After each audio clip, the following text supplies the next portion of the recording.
ask Marco if he'll start, just because we never know how to start this thing. And once we get rolling, it's always fun because we do have a fire, and it's a good space. And Marco, nice to have you back. Yeah, no, thanks, Pieter. It's good to be back. I spent a good couple of weeks on the road and travelling around quite a bit. It's always good to get back to the bush after some hectic time in the big city and out on the tar.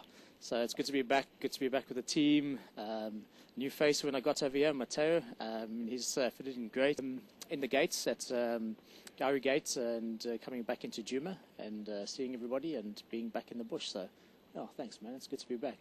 So I just had a bit of a chuckle there because just as we about to go live, Motheo has to give us a countdown, and he's screeching from the director's seat over there. So it's always an entertaining way to start our chat. But welcome to our Fireside chat. It's Sunday evening, just after 7 p.m. Central African.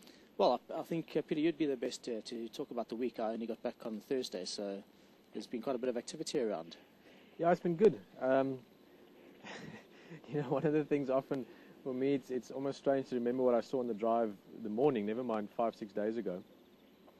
So the timeline of it can sometimes get a bit confusing when you're live out there. I tend to forget some of the things when you sit down later on. But we've had, in general, an incredible week with first and foremost, with one. Some of it since you've been back. And also just lots of great elephant viewing. We've had fantastic leopard this morning. Buffalo, we had that massive big herd with Rex and Alex on drive. So it's been very good, typical Selby Sands winter game viewing. I've had an incredibly interesting week or two as well from a personal point of view. So yeah, it's been good. With that buffalo herd, because that was on the day that I just arrived back, they were down at Sydney's Dam. No, it's just the reason I ask is with a big herd like that moving through the area, and it's been a question that a lot of people have been sending through is with regards to the water situation in the reserve and the water holes. And just a big herd like that's got to surely put quite a bit of pressure on the water sources that are available for us out here, or for the wildlife. Yeah, big time. We were talking about, I'm very sorry, but in the end we are all here and it's all live. Motheo, do you mind just turning the speaker down a little bit? I can hear myself over there, and Alex is just behind the camera over there, so it just makes it much easier. Thank you, Motheo. And yeah, we were talking about it the other night. Actually, I was over at Paul Kruger's camp, and a bit of a story about it, but there was a guy there from Texas who farms a lot of cattle, and we were talking about how much water a cow can drink when it's very thirsty and so on. But even if you just take, let's say, a very small amount, those buffalo probably drink, in a rough calculation, 20-25 liters of water per buffalo. A bit more than that, but let's just keep it low down. Buffalo, that's 5,000, 10,000, 5,000 liters a day, about, I think. Yeah, no, it's a large amount. And not only that, the impact it actually has on the water hole itself, churning up all that mud, and you often see the animals coming down to the water holes afterwards. And I'm sure a lot of our viewers out there have actually witnessed that. As soon as a big herd comes down to the water hole here with the cameras, afterwards it's pretty much just sludge, and then maybe they decide to head off somewhere else and see if they can find some fresher water. And that's, I think, the best example of animals testing and being, I wouldn't say fussy, but being clever enough to get the best is definitely the elephants, and Wonky has been a prime example over the last couple of weeks. Just with as soon as they start pumping water into the pan, I'm sure he hears it, so he's down there and he's got his trunk right over the pipe, just sucking up the fresh water as it comes out, and definitely taking advantage of all the... And even other animals, when the water's coming out, you notice impala and things all standing around there. Maybe some of you don't know, but that pan is pumped, and at the moment there's just quite a lot of need for other water around the camp, I think, which is why it's not pumped as regularly.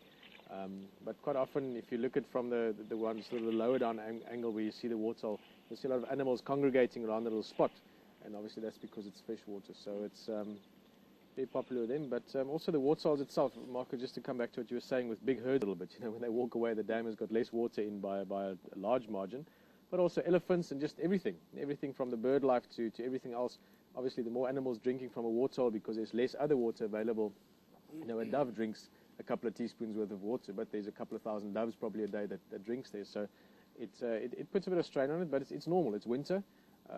50 or 100 years ago, there would not even have been water in this specific area during winter. So the fact that there is water means there can be more animals around, and they can use. Yeah, no, and it's actually it's a good thing to remember. Just speaking on the side of the animals are going to be coming to the water holes, and it's definitely a prime location to spot game. You, as a person that would come out visiting Africa, people always ask, Peter, what is the best time of the year to come to South Africa to go on a safari? And it's not really an easy question, but on the game viewing side of it, just based on the subject that we're talking about now, where animals congregate, so a good chance of spotting game out over there. So on the mammal side of it, it is most certainly a good time of the year to come out in the drier months. But then again, summer offers a total different experience, doesn't it? Big time. Actually, Marcus, just a very interesting thought I had on when you asked that question, because it is a question that's typically asked by everything from guests and tourists to friends that you give advice on when to go on safari and so on. And speaking of questions, we are going to get to some of the questions that came through from Biltong and what kind of meat gets eaten out here and so on. But just quickly to get back to that, the best time of year really is any time of the year to come out, and there's never a bad time to go on a safari, to use the traditional term, or to go and experience the bush. That really is something that we've proven now by going out every day. And any guide, anyone that goes on a lot of safaris will tell you that. And I think one of the great things with WildEarth, and we're learning more about this, is the fact that many of you sitting around the fire with us tonight, and you're busy learning we have on the vehicle. But the benefit is that you can come out any time of the year. We've had people now that have been on more game drives probably than a lot of guides. Absolutely. People that have been with us from the first day, that interact with us via questions. A lot of people that don't maybe interact, but they come and drive often. So in terms of the experience that this is providing now, apart from being live, which obviously makes it not only unique, but very real time and very personal, which is something I've learned about a lot the last couple of weeks with the personal trust relationship with you.